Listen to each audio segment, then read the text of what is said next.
I'm going to talk about reproducibility and generalizability for AI and ML applied to robotics today. So as everybody knows, it's hard to avoid reading and seeing articles about AI and ML systems.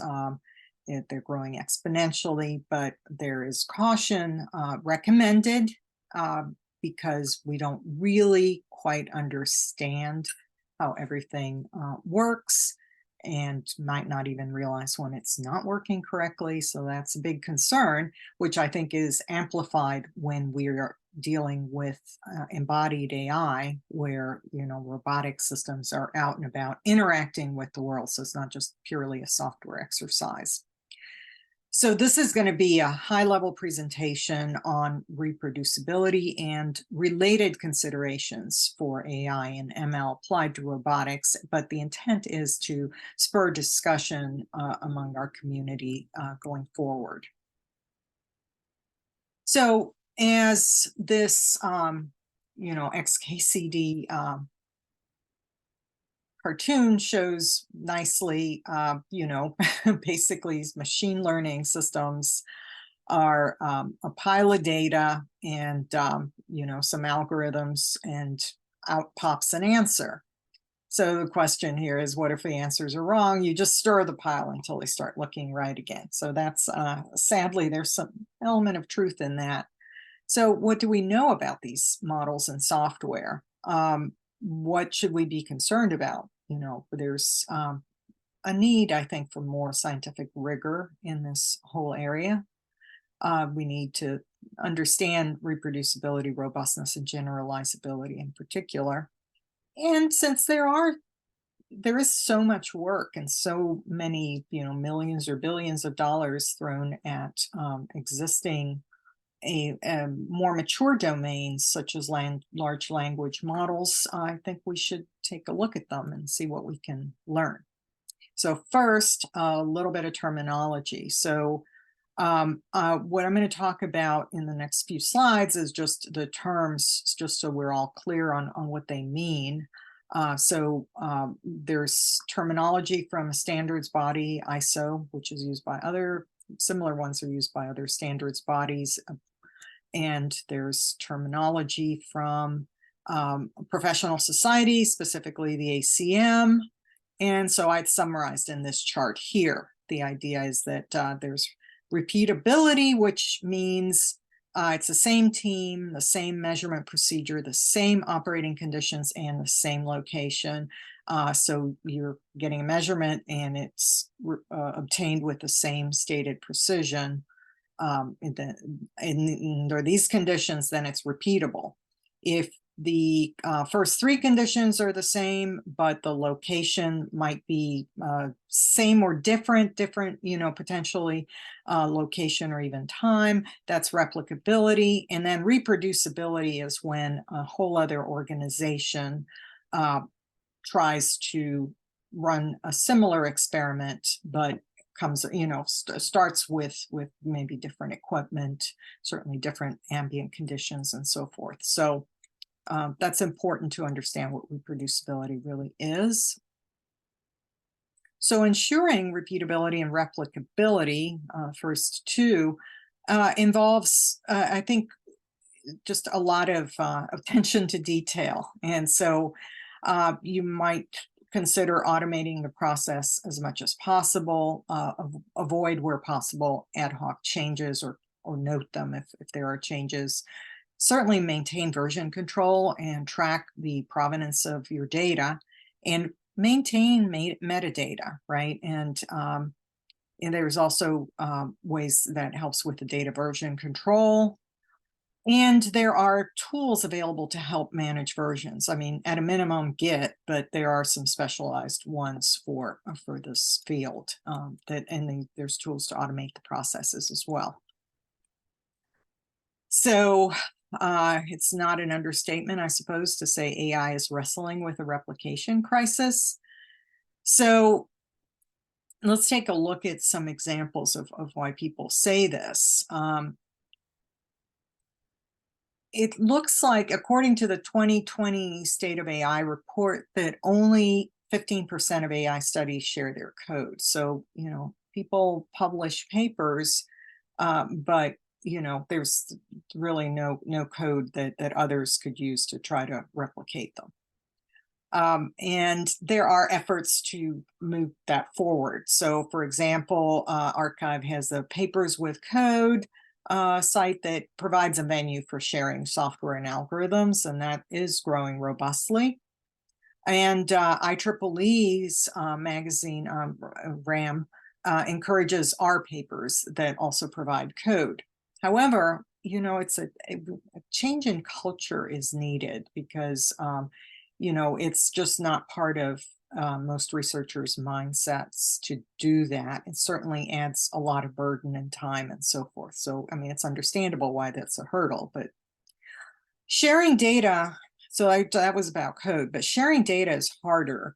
You know, researchers may have issues, you know, with privacy and so forth. And if they cannot share their data, they should at least provide instructions so others can build a similar database. But, you know, there's a lot of details that need to be included, such as, you know, how do you characterize this data? What precise conditions was it collected under? Again, you know, we're talking about robotics, so these kinds of things matter. Lighting, shadows, material properties, including, you know, how slippery was the object, you know, how well does it reflect light? Is it specular? Here's an example of a machine learning reproducibility checklist that was produced by Joël Pignot at McGill.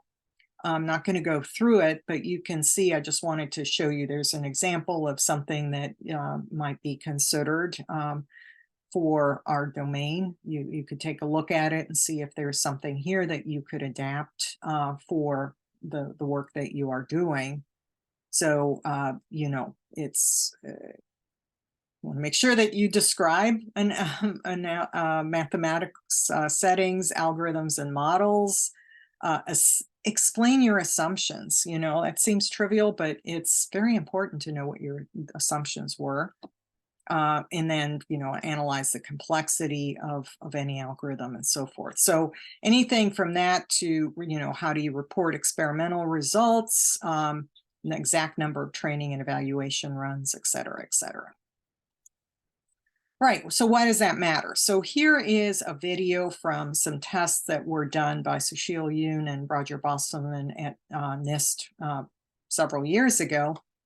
And the idea here, as you can see, is that there's an unmanned vehicle running around, and this is the map that it is creating as it drives around.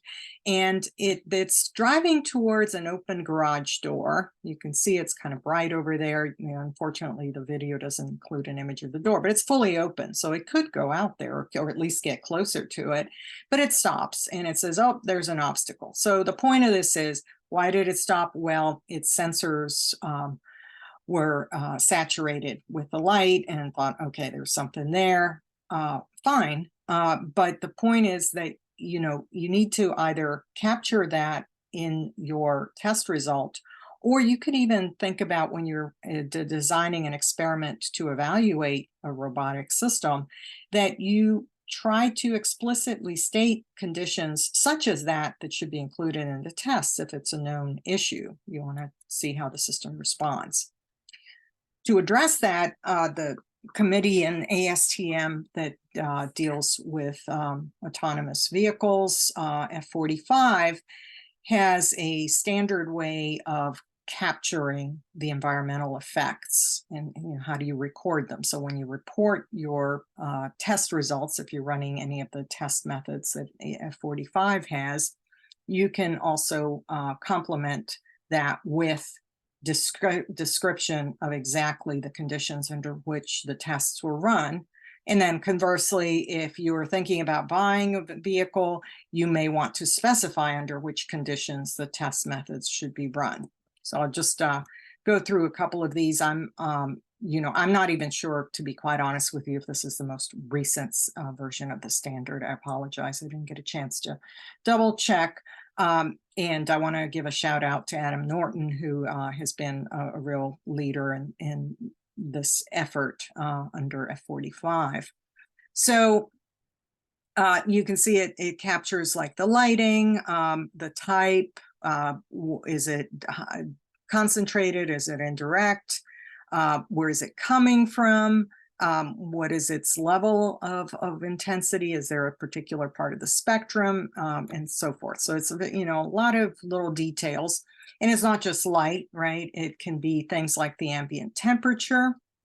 It can be the humidity, because that can affect sensors quite possibly. Is there electrical interference that you know about? And air quality, again, if there's a lot of particulates, that might obscure the sensors and so forth.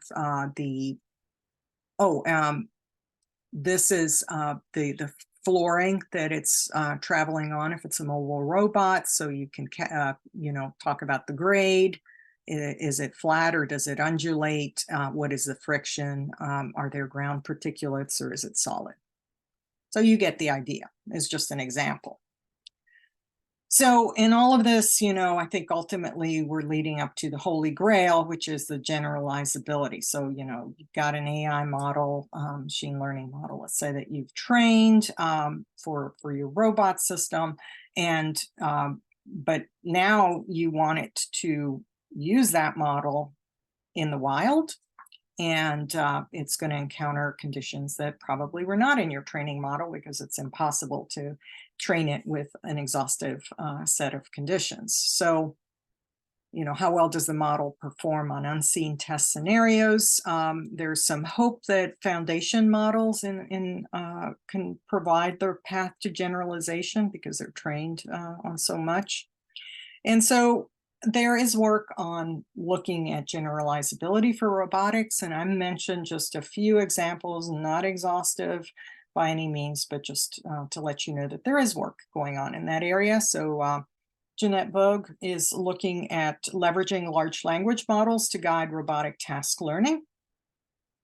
Dieter Fox and others at NVIDIA are looking at developing models and generate the kind of data that might lead to foundational manipulation skills for robotics. So then obviously that would be huge. And Sergey Levine and others are using an object-centric prior and a semantic feature space for a perception system of a learned policy. So, they're looking at how do you, with ancillary information, how do you end up with a more generalizable model? So let's look at manipulation, which I think is of great interest to many of us in this workshop. So, when you're looking at the parts that are being manipulated or are to be manipulated by a robot for things like pick and place or bin picking, there's quite a diversity in the kinds of parts, their properties, and in how they are presented to the robot, right? So very challenging, very small, cluttered, occluded. Other types of parts are, might be flexible. So here's an example for cable handling and routing. Very difficult for robots currently, and for some humans, of course. I think this lower right image is referred to as cable soup. So we humans can deal with it. We have the ability to generalize our manipulation skills to deal with any of these situations. How do we endow our robots to be able to do that? So looking at efforts in other, perhaps more mature domains. So there's been this explosive growth in foundation models. So there are efforts trying to characterize how well they work, and compare different models and approaches. So we're going to take a quick look at that to see maybe we can be inspired by their approaches and apply them to embodied AI. So I'm going to note that, we're going to look at language and image processing, and there is a lot of, attention by governments because there's efforts to create policy. There's this you've heard about the hearings on AI and so forth. So there's a lot of attention being put on these domains. So I think that's spurring people to really try to understand them better. So first off, we're going to look at the holistic evaluation of language models, or HELM. It's being undertaken at Stanford. And so this is an eye chart. You're not meant to actually be able to read this, but the point is, in this matrix, they have different scenarios that they test all of these models. So, it's a lot of models that they are looking at for language. And they had some scenarios that they pulled, and I believe that they pulled them from a taxonomy of tasks. I guess I don't have that listed in this slide, but so they came up with basically a taxonomy of tasks or scenarios. And tested them on all of them. So that's one way to look at it. Food for thought, I think, for our world. So on the image processing side, a lot of the work on how robust they are starts with synthetic images that are used to train the model, and then they're perturbated. So some noise is injected, some other shifts are added, and they find that there is often little or no transfer of robustness from current synthetic to natural distribution shifts. So that's a bit concerning, in terms of how generalizable things are. I mean, I think we've all heard of examples of a stop sign that had, some weird noise injected to it, which honestly, I think if we looked at the image, we couldn't see anything different, but that was enough to make a self-driving vehicle not see that as a stop sign.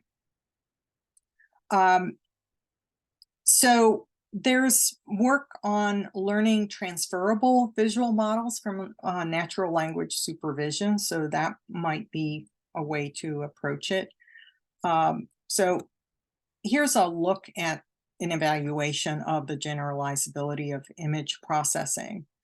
This is work that's being led by Ludwig Schmidt at the University of Washington, and I sat in on his talk at the NIST AI Measurement and Evaluation Colloquium series, which I think some of the talks or slides are available online if you look for them.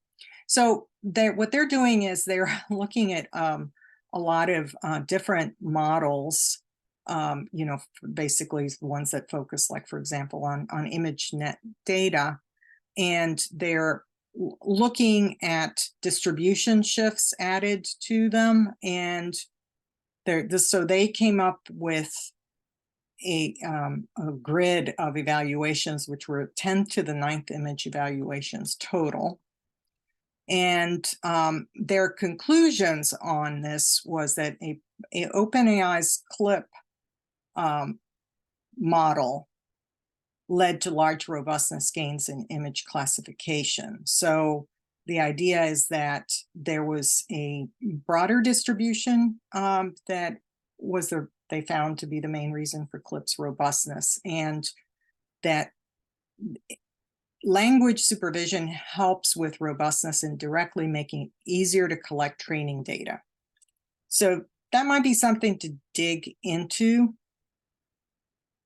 So you might want to take a look at that. Now, in the interest of time, we're going to move on. So the question is, how do we move forward as a community in robotics to develop a holistic approach to evaluating these AI and ML models? Can we develop taxonomies for different tasks and enumerate the metrics for each one and say, okay, these exist, but these are missing, so we need to work on them? Can these different systems out there be evaluated within the same holistic benchmarking framework for robotic systems, similar to what Helm does with large language models? So I'll just mention that NIST is tasked by the CHIPS Act with developing AI test beds, and I'm wondering if this might be an opportunity for building community consensus and perhaps an embodied AI benchmarking ecosystem for robots. So, to summarize, progress in any endeavor, research endeavor, requires consideration of, repeatability, reproducibility, etc. But successfully and safely transitioning the research out of the labs and into practice really needs a lot of work on clear characterization of the generalizability and robustness of the system. And so I would say, I would ask the question, is it time for our community to start building a common effort to evaluate these requirements? Particularly in our community, I mean manufacturing robotics. So big thumbs up on that. And with